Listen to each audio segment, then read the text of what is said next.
Il était une pauvre veuve qui vivait toute seule dans une petite chaumière et qui avait 2 rosiers dans le bout de jardin devant sa demeure. L'un qui portait de blanches roses et l'autre des roses rouges. Elle avait aussi 2 fillettes qui ressemblaient aux 2 rosiers, et l'une s'appelait Neige Blanche, tandis que l'autre se nommait Rose Rouge. C'étaient les filles les plus sages du monde, obéissantes et actives, pieuses et bonnes. La seule différence, c'était que Neige Blanche avait plus de douceur encore que Rose Rouge et se montrait plus calme. Si Rose Rouge se plaisait plutôt à courir les prés ou les champs pour y cueillir des fleurs ou attraper des papillons, Neige Blanche préférait rester avec sa mère et l'aider au ménage ou lui faisait la lecture quand le ménage était fini. Mais il n'empêche que les 2 fillettes s'aimaient de tout leur cœur et se tenaient toujours par la main quand elles allaient ensemble se promener ou faire quelques commissions. Si Neige Blanche disait à sa sœur « Nous ne nous séparerons jamais », Rose Rouge lui répondait « Jamais, jusqu'à la mort ». Et leur mère ajoutait alors « Tout devra être commun entre vous 2. » Jamais la moindre mésaventure ne leur survint. Et si elles se laissaient surprendre par la nuit pour s'être attardées dans la forêt, elles se faisaient un lit de mousse et dormaient là, côte à côte, jusqu'au matin. Leur maman le savait et ne se faisait pas de tracas à leur sujet dans ce cas-là. Une fois qu'elles avaient dormi la nuit dans la forêt, elles avaient eu la surprise, quand l'aurore les avait réveillées, de voir à côté de leur lit de mousse un bel enfant dans une robe d'une blancheur éblouissante. Il était assis, puis il s'était levé, les couvrant d'un regard affectueux.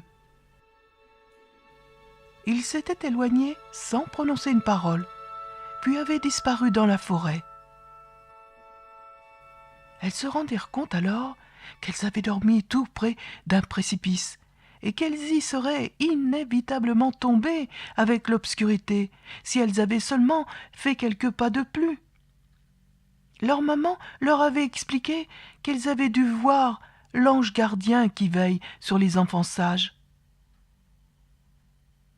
Propre comme elles la tenaient, c'était un plaisir de voir la petite chaumière de leur mère.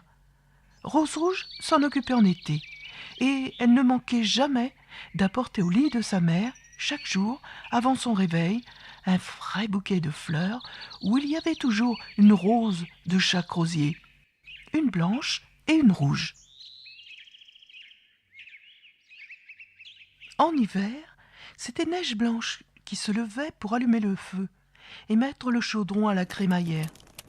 C'était un chaudron de cuivre jaune, mais qui brillait comme de l'or, tellement il était bien récuré et poli. Et le soir, s'il neigeait, la maman disait « Blanche-Neige, va mettre le verrou. » Elle s'installait alors près du feu. La maman chaussait ses lunettes et lisait à haute voix dans un gros livre, tandis que les fillettes filaient la quenouille tout en l'écoutant. Un agnelet se réchauffait aussi, couché à leurs pieds, et derrière elle, une colombe, sur son perchoir, dormait, la tête cachée sous son aile. Mais un soir, qu'elles étaient là bien tranquilles, devant l'âtre, voilà que tout à coup, quelqu'un frappe à la porte. « Rouge-Rose, va vite ouvrir. C'est sans doute quelques voyageurs égarés qui cherchent un abri pour la nuit. » Rose Rouge courut tirer le loquet, s'attendant à voir un pauvre homme. Mais non, c'était un ours qui avançait sa grosse tête sombre entre la porte et le montant. Rose Rouge se rejeta en arrière en poussant un grand cri. L'agneau se mit à bêler, la colombe à battre des ailes et Neige Blanche courut se réfugier derrière le lit de sa mère. Ne craignez rien, je ne vous ferai pas de mal, dit l'ours sur le seuil. Je vous demande seulement la permission de me chauffer un peu, car je suis à moitié gelé. Approche-toi du feu, pauvre ours. Prends garde seulement de brûler ta fourrure. dit la mère, qui appela aussitôt. Blanche-Neige, Rouge-Rose, revenez. L'ours ne vous fera pas de mal, il n'a que de bonnes intentions. Elles revinrent alors toutes deux, puis l'agnelait et la colombe se rapprochèrent également petit à petit, oubliant leur premier effroi. Enfant, secouez un peu la neige qui est sur mon dos. Elles attrapèrent le balai et lui débarrassèrent le poil de toute neige. Cependant qu'il grognait d'aise devant le bon feu. Tout à fait rassurées, au bout d'un moment, les fillettes s'amusèrent bientôt avec ce grand pâteau et se mirent à taquiner leur visiteur. Elles enfonçaient leurs menottes dans sa fourrure et lui tiraient le poil, tambourinaient sur son dos avec leurs petits pieds, le bousculaient et le roulaient d'un côté sur l'autre. Le fouettait même avec une badine de noisetier, riant aux éclats de l'entendre grogner. L'ours les laissait faire de bonne grâce, s'exclamant seulement quand elle lui faisait mal.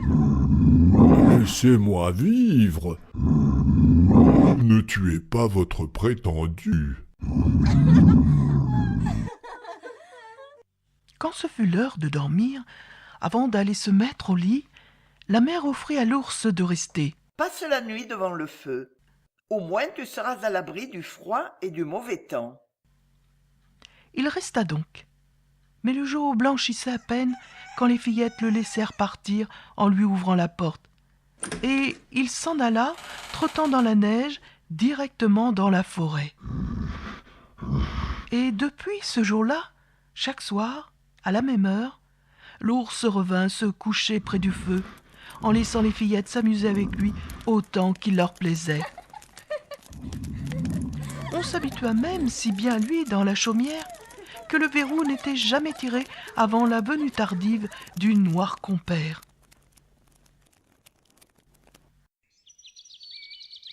Après le retour du printemps, lorsque déjà tout était vert dehors, l'ours un matin dit à Blanche-Neige : « Je m'en vais. Je ne reviendrai pas de l'été. »« Pourquoi ? Où t'en vas-tu ainsi ? » ?»« Je vais dans le bois. Il faut que je garde mes trésors contre les méchants nains. L'hiver, quand la terre est gelée, ils sont forcés de rester dans leurs trous sans pouvoir se frayer un passage. Mais à présent que le soleil a réchauffé la terre, ils vont sortir pour aller à la maraude. Ce qu'ils ont pris et caché dans leurs trous ne revient pas aisément à la lumière. » Neige Blanche se sentit toute triste de cet adieu. Dès qu'elle lui eut ouvert, l'ours se hâta de sortir. Mais comme la porte n'était pas grande ouverte, il se prit la fourrure dans le loquet et s'écorcha un peu en passant. Alors, il sembla à Neige Blanche que quelque chose comme de l'or avait brillé dans l'écorchure. Mais c'était juste une impression, et elle n'était pas sûre. L'ours s'éloigna précipitamment. Et bientôt il eut disparu sous les arbres de la forêt. À quelque temps de là, leur mère envoya les fillettes dans la forêt ramasser du bois mort. Elles y trouvèrent un gros arbre abattu, avec quelque chose qui bougeait et s'agitait dans l'herbe près du tronc, sans qu'elles pussent distinguer ce que cela pouvait bien être. Approchant, elles virent que c'était un nain, vieux de figure et tout ridé, avec une longue barbe blanche, dont la pointe restait prise dans une fente du tronc. Tirant dessus, sautant et se débattant de droite et de gauche, le petit homme avait l'air d'un jeune chien au bout de sa corde, mais il n'arrivait pas à se tirer de là. Tournant ses yeux rouges et enflammés vers les fillettes, il glapit. « Hé ! Que faites-vous là planté plutôt que de venir à mon secours ?» Qu'est-ce qu'il t'arrive donc, petit homme? Sotte curieuse, je voulais fendre cet arbre afin d'avoir du petit bois en éclat pour ma cuisine, car nos plats sont mignons et les grosses bûches les brûleraient. Nous ne nous crevons pas de mangeaille comme votre engeance, grossière et goulue. J'avais donc déjà introduit mon coin dans le bois, mais ce maudit coin était trop glissant. Il a sauté au moment où je m'y attendais le moins, et le tronc s'est refermé si vite que je n'ai pas eu le temps de retirer ma belle barbe blanche. Maintenant elle est prise, et je ne peux plus la ravoir. Les voilà qui se mettent à rire, les nièces figures de crème. Fille, que vous êtes laide! Les fillettes se donnèrent toutes les peines du monde, mais ne parvinrent pas à retirer la barbe, tellement elle était fermement prise. « Attends, proposa Rose Rouge, je vais courir chercher de l'aide. » Appelez du monde, vous êtes déjà trop de vous deux, imbécile bourrique! Ne t'impatiente donc pas, je sais ce que nous allons faire. Elle tira les petits ciseaux qu'elle avait dans sa poche et coupa la pointe de la barbe. Sitôt libre, le nain attrapa son sac qui était resté entre les racines de l'arbre et qui était plein d'or, se le mit à l'épaule et partit en grommelant. Grossière créature que ces enfants! Couper un bout de ma barbe magnifique! Et il était déjà loin, sans avoir même accordé un regard aux deux fillettes. Neige Blanche et Rose Rouge, quelques jours plus tard, partirent pêcher une friture. Mais quand elles arrivèrent à l'eau, il y avait là comme une grosse sauterelle qui sautait sur le bord et qui voulait plonger, eût-on dit. Elles y coururent. Et que voit-elle? C'est encore le nain, qu'elles reconnaissent aussitôt. « Qu'est-ce que tu fabriques là? Tu ne veux tout de même pas te jeter à l'eau ?» Pas si bête! Ne voyez-vous pas que c'est ce maudit poisson qui veut m'entraîner? Le petit homme s'était installé là pour pêcher. Mais le vent avait si malencontreusement mêlé sa barbe avec sa ligne que lorsqu'un gros poisson avait mordu et tiré sur le fil, il l'emporta avec plus de force que ne pouvait lui en opposer le faible nain, qui s'accrochait désespérément aux touffes d'herbe et aux joncs de la rive sans parvenir à s'y tenir. Il allait perdre la partie quand les fillettes arrivèrent à son secours et le retinrent sur le bord, s'efforçant ensuite de démêler le fil de sa barbe et sa barbe du fil. Mais à quoi bon? Le fil et la barbe étaient noués ensemble, si étroitement et inextricablement que leurs efforts restèrent vains. Une fois de plus, il ne leur resta qu'à sortir les petits ciseaux et à couper un petit peu de la barbe du nain. Est-ce votre habitude, sotte brute, de défigurer ainsi les gens? Ce n'est pas assez de m'avoir écourté la barbe une première fois. Il faut aujourd'hui que vous m'en coupiez la moitié. Je n'oserais plus me montrer à mes frères. Puissiez-vous courir sans souliers et vous écorcher les pieds. Il se retourna alors, empoigna un sac de perles qu'il avait laissé dans les roseaux et s'enfuit, sans ajouter un mot, disparaissant bientôt derrière une grosse pierre. À quelque temps de là, ayant besoin de fils et d'aiguilles, de lacets et de rubans, la mère envoya ses fillettes à la ville voisine. Le chemin, pour s'y rendre, traversait une lande parsemée ici et là de grosses roches, et comme elles s'y avançaient, Neige Blanche et Rose Rouge observèrent le vol d'un aigle qui planait en tournoyant lentement dans le ciel.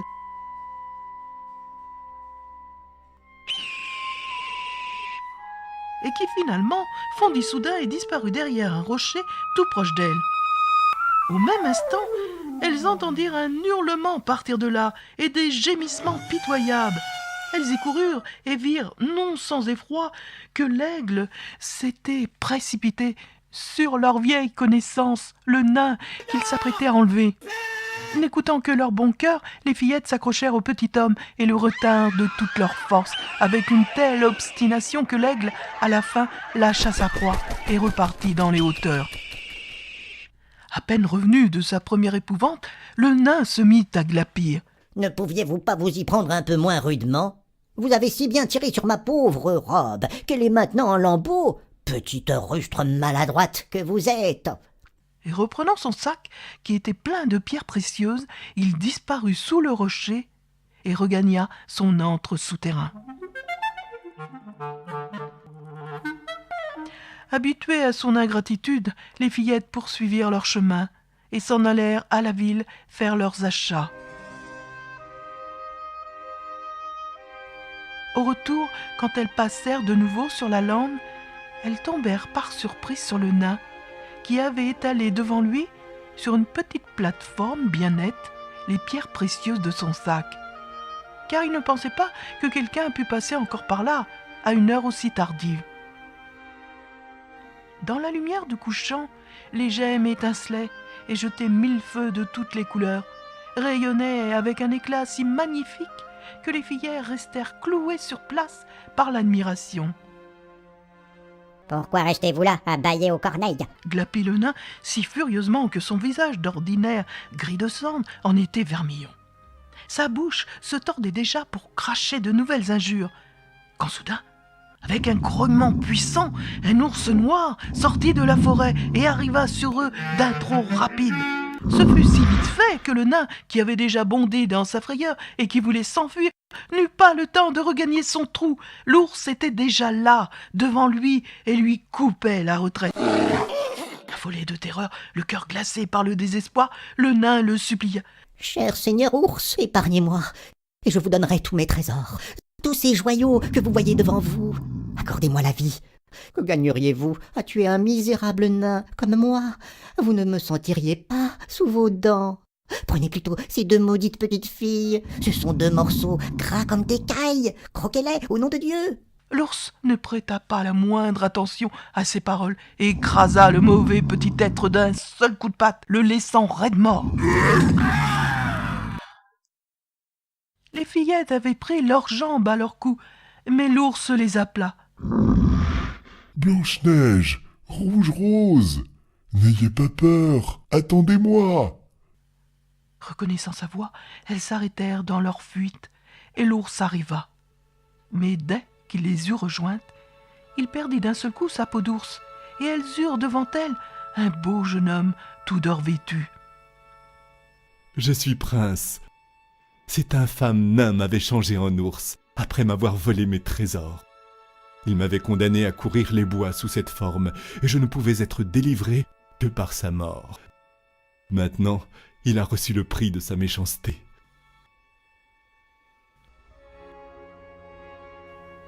Neige Blanche devint son épouse et Rose Rouge celle de son frère.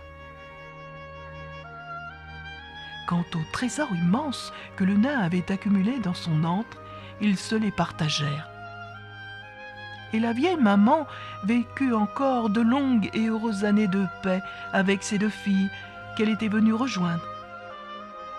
Mais non sans emporter avec elle les deux rosiers de sa chaumière qui fleurirent désormais devant leurs fenêtres, épanouissant chaque année leurs belles roses blanches et rouges.